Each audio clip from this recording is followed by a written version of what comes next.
রিমা বিশ্বাসের লেখা গল্প আদর্শ টিউটোরিয়াল। অর্ঘ্য বাজারের থলি এগিয়ে দিল সবজিওয়ালি মাসির দিকে। একটু কম সম করো মাসি, রোজ তোমার কাছ থেকে সবজি কিনছি। কোথা থেকে কমাবো বলো তো, আমার কেনা দরেই কুলোবে না। পটল 40 আর ঢ্যাঁড়স 30 করে দিলে যে। লাউটা কত বলছো? মাসি হাত নাড়িয়ে বলল, তোমার থেকে বেশি নেব না, 20 টাকা পিস আছে। অর্ঘ্য চিন্তা করে নিল। বাড়িতে বলছিল কাঁঠালি কলা নিয়ে যেতে, বাবার কনস্টিপেশনের সমস্যা, রাতে কলা খেয়ে শুলে ফল ভালো হয়। এদিকে মায়ের কদিন ধরে বড় সর্দি কাশি হচ্ছে, সারাদিন খাটাখাটনি করে, ঘামে ভিজে গরমের মধ্যে রান্নাঘরেই অর্ধেক সময় কাটিয়ে দেয়। তাই ইচ্ছে ছিল দেশি মুরগি নিয়ে যাবে, বলবে পাতলা স্টু মতন করো, এতে যদি সর্দিটা ধরে। কিন্তু দেশি মুরগি বলে 350 টাকা কিলো, শেষে ব্রয়লারই কিনলো। মায়ের আবার সবজি ছাড়া ভাত মুখে ওঠে না, তাই পটল ঢ্যাঁড়সও নিয়েছে। হাফ ডজন কাঁঠালি কলা 25 টাকা তো পড়বেই। এদিকে পকেটে টান পড়ছে। পকেট থেকে টাকা বের করে সবজিওয়ালির হাতে ধরালো। সে বস্তার নিচে টাকা ঢুকিয়ে রাখলো। লাউ নেবে না? মাথা নাড়ালো অর্ঘ্য। বড় হিসেব করে চলতে হয় অর্ঘ্যকে। বাজার দরজা চড়া, সেখানে টিউশনি করে টিকে থাকতে হলে বুঝে মেপে খরচা করতে হয়। তাও বাবা রিটায়ারের পর প্রভিডেন্ট ফান্ডের টাকাটা পাওয়ায় পুরনো বাড়ি কিনে সেটা রিপেয়ার করে ভদ্রভাবে থাকতে পারছে। বাবা চাকরি জীবনের জমানো পুঁজির ইন্টারেস্টে চলছে সংসার। এই দুর্মূল্যের বাজারে অর্ঘ্যর আয় 1000 ওয়াটের ফ্যাটফেটে বাল্বের সামনে নাইট ল্যাম্পের মতন। অর্ঘ্যর বাবা সরকারি চাকরি তো করতেন না, তাই পেনশন নেই। তারপর আরবিআই থেকে যে হারে সুদ কমাচ্ছে, সেখানে অর্ঘ্যদের মতন পরিবারের বেহাল দশা। খরচ আর হিসেব করেই চালাতে হচ্ছে দিন। সঞ্চয় যেন মরুভূমিতে কুয়ো খুঁজে পাওয়ার মতোই অলিক চিন্তা।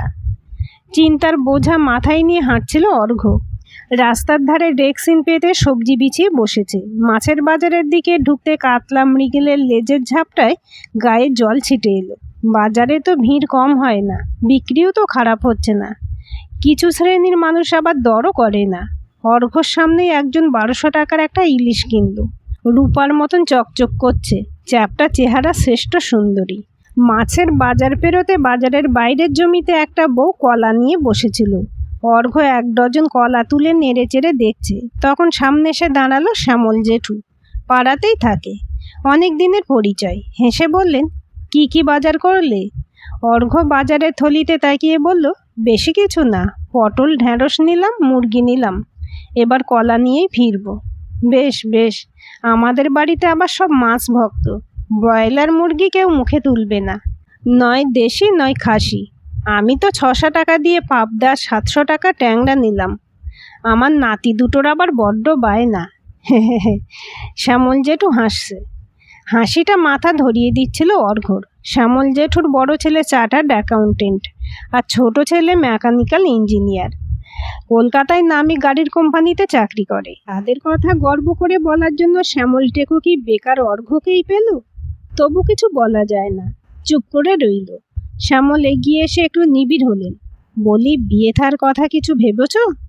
আর কদিন বাপ মায়ের জন্য ঘুরে ঘুরে বাজার করবে, নিজের সংসারের কথাও ভাবো। বুকের গভীরে লুকোনো ক্ষোভটাকে আর বাইরে বেরিয়ে আসতে দিল না অর্ঘ্য। ওর বন্ধু বান্ধব সবাই মোটামুটি সেটেল, অর্ঘ্যই তেমন কিছু করে উঠতে পারল না। বাবা সাধারণ ছাপোষা মধ্যবিত্ত, কোনো খুঁটির জোর নেই, তাই জোরদার চাকরি হলো না। আর্থিক বুনিয়াদও তেমন মজবুত ছিল না, তাই কোনো কোর্সও করে উঠতে পারেনি। তাই অর্ঘ্য বেকার। আর এই বেকার ছেলে বিয়ে করার স্বপ্ন দেখবে কি করে? নিজেদের যেখানে প্রতি মুহূর্তে হিসেব কষে চলতে হয়, সেখানে সংসারের নতুন সদস্য এনে তার দায়িত্ব তার কাঁধে ফেলবে। এখন অর্ঘ্যর একটাই উদ্দেশ্য, তা হলো আদর্শ টিউটোরিয়ালটা খাড়া করা। শ্যামল জেঠু তর্জনী দিয়ে অর্ঘ্যর পেটে খোঁচা মারলেন। কোন জগতে চলে গেলে ভায়া? অর্ঘ্য মৃদু হাসল। বাস্তব জগতেই আছি জেঠু, যেখানে অলিক স্বপ্ন দেখা মানে মতিভ্রম হওয়া। বাস্তব বুদ্ধি যদি থাকে, তবে ওই ঝি চাকুরে মুঠি মেথরের ছেলে মেয়েগুলোর পিছনে অনর্থক লেবার দিচ্ছ কেন? যদি ওই সময়টা অবস্থাপন্ন কোনো বাড়িতে গিয়ে পড়াতে, তবে মাস গেলে 1010 টাকা পেতে, বুঝলে? অর্ঘ্য হাসল। যারা টাকা দিতে পারবে আমি তো তাদেরও পড়াই, মাস গেলে 8-9 হাজার টাকা ইনকামও হয়। ওদের পড়াই অন্য কারণে। শ্যামল জেঠু ঠোঁট বেঁকিয়ে হাসলেন। বিদ্রুপটা স্পষ্ট। যার নিজের খাওয়ার পয়সা নেই সে চলল দরিদ্র উদ্ধারে। অর্ঘ্যর মতন অতি সামান্য একটা ছেলের এমন মহৎ ভাবনা রাখা যেন হাস্যকর, যেন দুঃসাহস, যেন ওজনের বাইরে গিয়ে কথা বলা। শ্যামল জেঠুর হাসিটা বুকে তীক্ষ্ণ ফলার মতন বিঁধল। একবার এও মনে হলো, অর্ঘ্য কি সত্যিই ক্ষমতার বাইরে গিয়ে ভাবছে? নিজে তো কোনো কালে ভালো স্টুডেন্ট ছিল না। স্কুলের মাস্টারমশাই বিপিন হাজরার কাছে কত ছুটেছিল একটা সময়। স্যার যদি অঙ্ক দেখিয়ে দেয়, যদি ইংলিশটা গাইড করে দেয়। কিন্তু আচমকা একটা হই হই রব উঠতে শ্যামল আর অর্ঘ্য দুজনের দিকে তাকিয়েছে। তারপর দেখে সামনের মিষ্টির দোকানের মুখটায় ভিড় জমে রয়েছে। দুজনে পা চালিয়ে এগোলো। ভিড়ের কাছে যেতে না যেতেই উক্তি কানে আসছিল, আহা বুড়ো মানুষ, পড়ে গেলেন। কাকা ওঠার চেষ্টা করুন, বলল ভিড়ের মাঝে কেউ। অর্ঘ্য দু একজন লোককে ঠেলে সামনে গিয়ে দেখে রাস্তায় পড়ে বিপিন মাস্টার মশাই। রাস্তার ধুলোয় লুটুপুটি খাচ্ছে ওনার বাজারের থলি। আলু, পটল, পেঁয়াজ গড়াগড়ি খাচ্ছে। মাস্টার মশাইয়ের চুল এলোমেলো। ঘোলা চোখে উনি সবার দিকে কেমন ভ্যাবাচাকা খেয়ে তাকাচ্ছেন। অর্ঘ্যর বুকটা ধড়াস করে উঠল। পদ্মপুকুর উচ্চ বিদ্যালয়ে বিপিন হাজরা একসময় কি দাপুটেই না ছিলেন। ক্লাসের নাম করা ছেলেরা স্যারের আগে পিছে ঘুরত। সেই স্যার এমনভাবে পড়ে। দৌড়ে গিয়ে বিপিন স্যারের হাত ধরল অর্ঘ্য। স্যার, পড়লেন কি করে? বিপিন স্যার ভুরু কুঁচকে তাকালেন। অর্ঘ্য বলল, স্যার আমি অর্ঘ্য, মিলন সুভাষদের ব্যাস। মনে পড়ে? 2008 সালের ব্যাস। বিপিন স্যার কিছু বললেন না। অর্ঘ্যর হাতে ভর দিয়ে আস্তে আস্তে উঠলেন। অর্ঘ্য সামনের মিষ্টির দোকানে নিয়ে বিপিন স্যারকে বসালো। তারপর ছুটতে গিয়ে পাশের দোকান থেকে মিনারেল ওয়াটার কিনে নিয়ে এলো।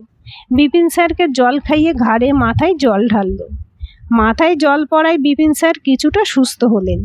তা ওনার চোখের চাউনি দেখে বোঝা যাচ্ছিল এই রোদে হঠাৎ করে মাথাটা ঘুরে গিয়েছিল। সব কিছু অন্ধকার দেখছিলাম, তারপরেই পড়ে গেছি। বিপিন স্যার বললেন ধীরে ধীরে। অর্ঘ্য শুনছিল মন দিয়ে। সেই সময় মিষ্টির দোকানের এক কিশোর বিপিন স্যারের বাজারের ব্যাগটা অর্ঘ্যকে ধরিয়ে দিয়ে বলল, স্যার রাস্তায় যে সবজিগুলো পড়ে গিয়েছিল সব তুলে দিয়েছি। একটা অচেনা ছেলে অর্ঘ্যর মতন অনামী ছেলেকে স্যার বলায় অর্ঘ্যর কপালে ভাঁজ পড়ল। ছেলেটা অর্ঘ্যর মুখ থেকে সেই কৌতূহল পড়তে পেরেছে। হেসে বলল, আপনি আমার ভাইকে বিনি পয়সায় পড়ান। আমি ছোটুয়ার দাদা স্যার। অর্ঘ্য এবার বুঝতে পেরেছে, হাসল। বিপিন স্যারের দিকে ঘুরে দাঁড়িয়েছে অর্ঘ্য। স্যার চলুন, আপনাকে বাড়ি পর্যন্ত পৌঁছে দিই। বিপিন স্যার তাকালেন অর্ঘ্যর দিকে, কিছু বললেন না। অর্ঘ্য একটা রিক্সা ডেকে আনলো। দুজনে রিক্সায় উঠে পাশাপাশি বসেছে। বিপিন স্যারের ব্যাগ আর অর্ঘ্যর বাজারের থলে দুই অর্ঘ্যর হাতে। রিক্সা এগোচ্ছিল। পিচ রাস্তার বুক মারিয়ে অর্ঘ্য যেন পিছোচ্ছিল সময়ের পিঠ মারিয়ে। ধোঁয়া ধোঁয়া কিছু স্মৃতি স্পষ্ট হয়ে চোখের সামনে ভাসছিল। ক্লাস ভর্তি ছাত্র। অর্ঘ্য অঙ্কে কাঁচা। হাফ ইয়ারলিতে প্রোগ্রেস রিপোর্টে লাল কালি পড়েছে। ফার্স্ট বেঞ্চের মিলন আর সুভাষ পেয়েছে 100-য় 100। স্যার ওদের জন্য গর্ব ধরে রাখতে পারছেন না। অর্ঘ্য সাহস করে উঠে দাঁড়ালো। কাঁচুমাচু মুখে বিপিন স্যারের দিকে তাকিয়েছে। স্যার আমি অঙ্ক ভালো বুঝতে পারছি না। স্যার সিনেমার হিরোর কায়দায় ওর দিকে ঘুরে বসলেন। সেটা ফেল করার পর বুঝলে? সঙ্গে সঙ্গে ক্লাসে হাসির রোল। স্যার নিজের কমিক সেন্সের গর্বে নিজেকে খুব বেশি ইন্টেলিজেন্ট মনে করছিলেন। আর অর্ঘ্য লজ্জায় ভয়ে আতখানা হয়ে দাঁড়িয়ে। পরের দৃশ্যে অর্ঘ্য টিচার্স রুমে। বিপিন স্যার চেয়ারে বসে দাঁত খুঁটছিলেন। অর্ঘ্য কাছে গেল। স্যার আমার ন্যারেশন চেঞ্জে আটকাচ্ছে। মিলনরা বলছিল আপনি বাড়িতে ইংরেজি পড়ান। স্যার আমাকে মাঝে মাঝে আপনার অফ পিরিয়ডে গাইড করে দেবেন। স্যার ভুরু কুঁচকে এমনভাবে তাকালেন যেন অর্ঘ্য বিপিন স্যারের জন্ম সম্পর্কে কোনো কিন্তু তুলে প্রশ্ন করেছে। ছোট্ট অর্ঘ্যর খুদে বুকের ভিতরে পুচকে প্রাণ পাখি তখন ডানা ঝাপটাচ্ছে। অর্ঘ্য নিজের মনে মনে বলছে, কেন বলতে গেল? এর চেয়ে শ্রেয়ার কাছ থেকে বই চেয়ে পড়া ভালো ছিল। পাড়ার মেয়ে শ্রেয়া স্যারের থেকে তো অনেক বেশি সহযোগী। স্যার কর্কশ গলায় কথা ছুড়লেন, আমি কি স্কুলে ইংরেজি পড়াই? অঙ্কের মাস্টারের কাছে ইংরেজি শিখতে এসেছিস গারল? অর্ঘ্য কেঁপে গেল। কচি মুখে তখন রক্ত ছুটছে। টিচার্স রুমে ছিল ইংরেজি স্যার অনুপ সান্যাল।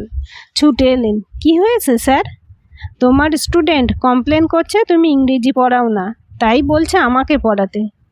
অনুপ স্যার রক্তচক্ষে তাকাতে ভয়ে ভয়ে অর্ঘ্য বলল, না স্যার, আমি তা বলিনি। গর্জে উঠল বিপিন স্যার, ওই তবে আমি কি মিথ্যে বলছি? এক থাপড়ে গাল লাল করব। বেরো এখান থেকে।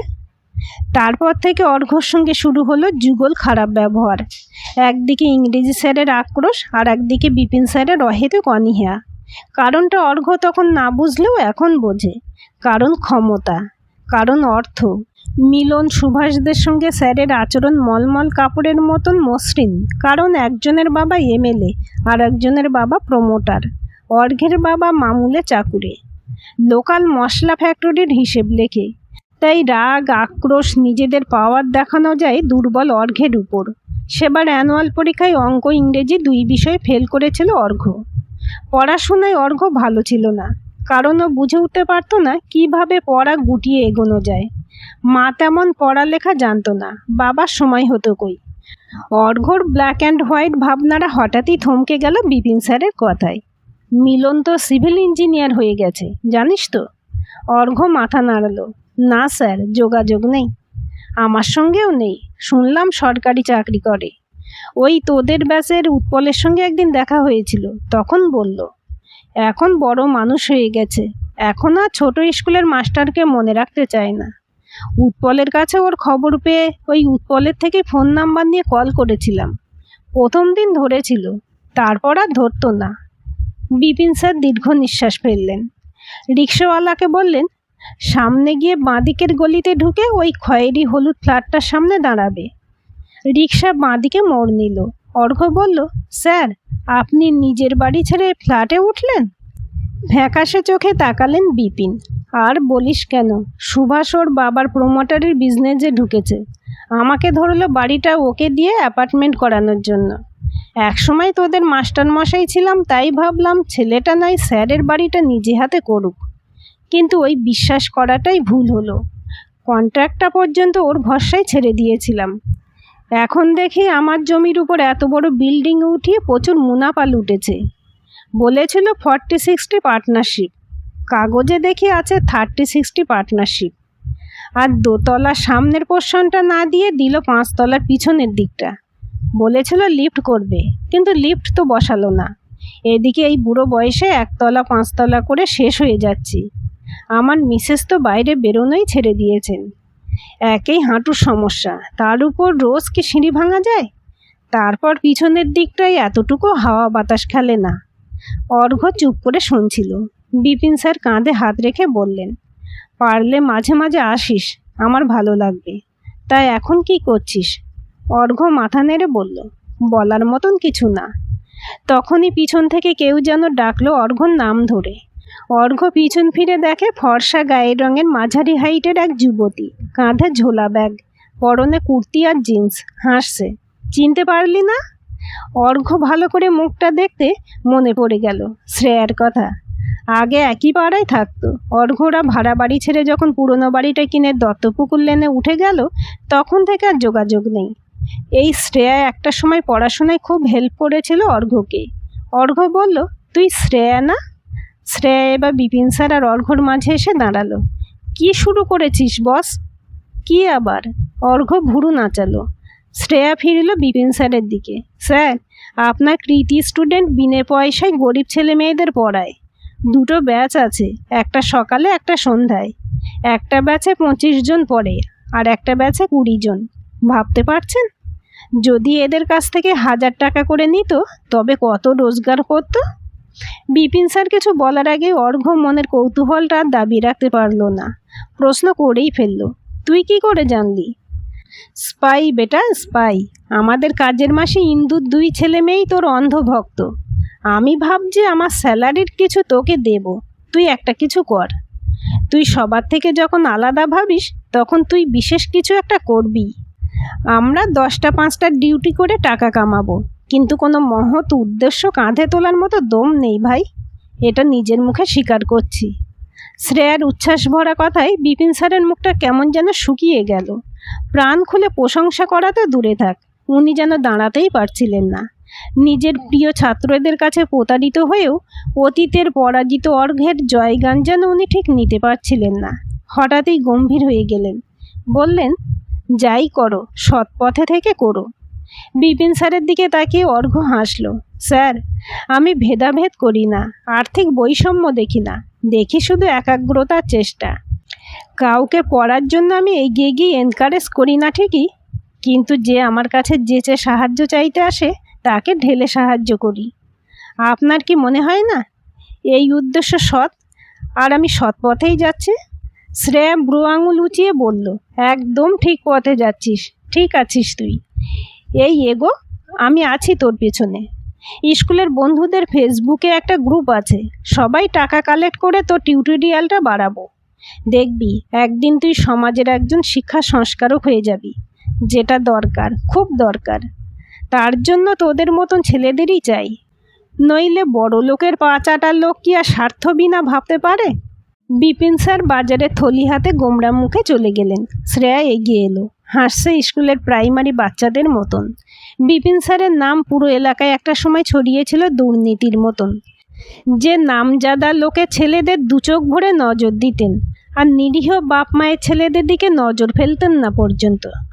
তারপর শ্রেয়া কিছু কিছু কথা অর্ঘ্যের কাছ থেকেও শুনেছিল।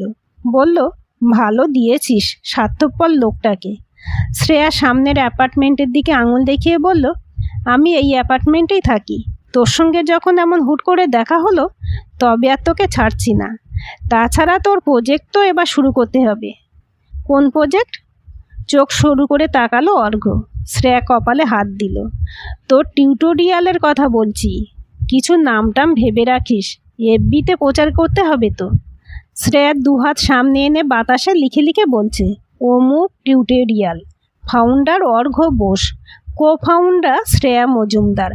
অসংখ্য গরিব মেধাবী ছাত্রদের বিনা পয়সায় পড়ানো হয়। এই ফাউন্ডেশনে ডোনেট করুন। অর্ঘ্য, যদি লোক রেসপন্স করে, তখন তুই তো ছাত্রছাত্রীদের খাবার দাবারের ব্যবস্থাও করতে পারবি। এরা যদি ভালো রেজাল্ট করতে পারে, তখন দেখবি ঘূর্ণিঝড়ের মতন স্টুডেন্টরা তোর কাছে আশ্রে পড়ছে।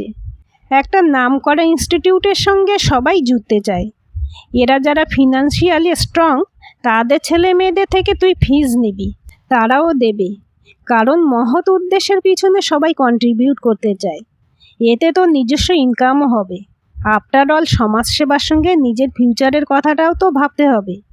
তবে তোর বিজনেসটা হবে অন্যরকম, প্রফিটের থেকে হেল্প করা হবে মোটো। কি ঠিক বললাম? শ্রেয়া হেসে বলল, এবার বল, কোনো নাম ঠিক করেছিস? অর্ঘ্য শিরায় শিরায় উদ্দীপনা ছুটছিল, কিছু করার, কিছু হবার, এগিয়ে যাওয়ার। মাথা দুলিয়ে বলল, আদর্শ টিউটোরিয়াল, জাস্ট পারফেক্ট। শ্রেয়া কথা বলেই যাচ্ছে। ব্যাস, তুই লেগে পড়, আমরা বন্ধুরা আছি। আদর্শ টিউটোরিয়াল দিয়েই শুরু হোক তোর কর্মযুদ্ধ। অর্ঘ্য যত শুনছিল তত পুষ্ট হচ্ছিল ও দুর্বল আত্মবিশ্বাস। অর্ঘ্য সবার থেকে পিছিয়ে থেকেও আজ সবার থেকে এগিয়ে, হয়তো বা আরও এগোবে, এগিয়ে নিয়ে যাবে ওর মতন অগণিত পিছিয়ে পড়া ছেলে মেয়েকে। অর্ঘ্য পথ পেয়ে গেছে, এবার সেই পথে নিয়ে যাবে দিশেহারা ছেলে মেয়েগুলোকে। অর্ঘ্যর বুকের ভিতরে বাজছে জয়ধ্বনি, মনের কোনায় কোনায় জ্বলছে মশাল, উদ্যম শিরায় শিরায় ভরছে স্ফূর্তি। বিপিনরা মাথা নিচু করে সরে গেছে, এখন জয়ের ধ্বজা ওড়াবার পালা অর্ঘ্যদের। আজকের গল্পটি কেমন লাগলো কমেন্ট করে জানাবেন। ভালো লাগলে লাইক, হাইপ, শেয়ার করবেন, আর চ্যানেলটি সাবস্ক্রাইব করে বেল আইকনটি ক্লিক করে রাখতে ভুলবেন না।